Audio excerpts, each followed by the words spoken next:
کہ اللہ کو غیب کا علم ہے؟ تو میں کہتا ہوں کہ نہیں ہے. کیوں؟ کیونکہ سورہ نمبر 3 آل عمران آیت نمبر 144 میں اللہ کہتا ہے کہ اللہ کو نہیں پتا کہ محمد قتل کیا جائے گا یا اس کو موت آئے گی. اللہ نہیں جانتا ہے. اللہ اپنی لا علم کا اظہار کر رہا ہے. سورہ طٰہٰ سورہ نمبر 20 آیت نمبر 17 میں کہتا ہوں کہ اللہ کو نہیں پتا کہ موسیٰ کے ہاتھ میں کیا ہے، وہ نہیں جانتا. اللہ از ناٹ آل نوئنگ. اللہ تعالیٰ غیب کو نہیں جانتا، نعوذ باللہ. اس کے پاس علم کی کمی ہے، یہ اس نے کہا.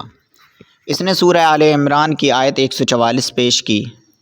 اس میں آپ صلی اللہ علیہ وسلم کے تعلق سے کہا گیا کہ افئن مات او قتل انقلبتم، کہ اگر رسول اللہ صلی اللہ علیہ وسلم کا انتقال ہو جائے یا وہ شہید ہو جائیں، کیا تم پلٹ جاؤ گے دین سے؟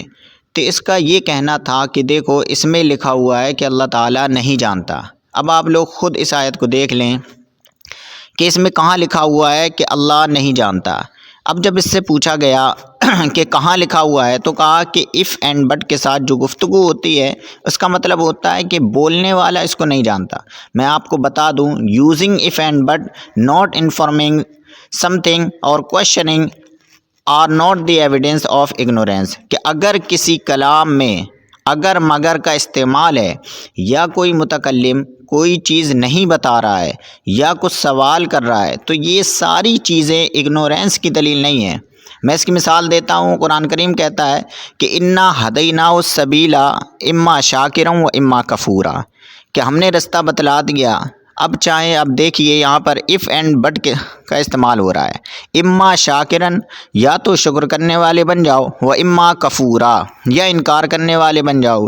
یہاں پر اف اینڈ بٹ کا استعمال ہو رہا ہے.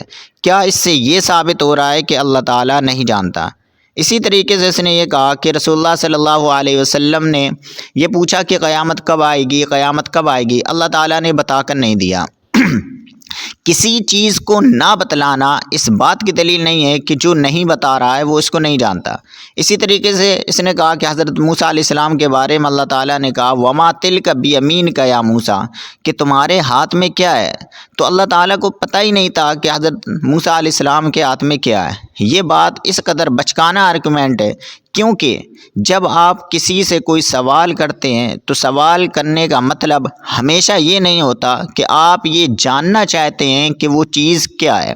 سوال کرنے کا مقصد کنفرمیشن بھی ہوتا ہے، سوال کرنے کا مطلب توجہ دلانا بھی ہوتا ہے. ہزار اس کے مقاصد ہوتے ہیں، لیکن یہ وہ چیزیں ہیں جو لینگویج کسی بھی زبان کی صرف عربی کے ساتھ خاص نہیں ہے. کسی بھی زبان کو اگر آپ جانتے ہو بہت اس کو آسانی کے ساتھ سمجھ سکتے ہیں. تو یہ اس کا دوسرا آرگومنٹ تھا جو بالکل ٹوٹلی فلوپ، اور اس چیز کو وہ ثابت نہیں کر پایا.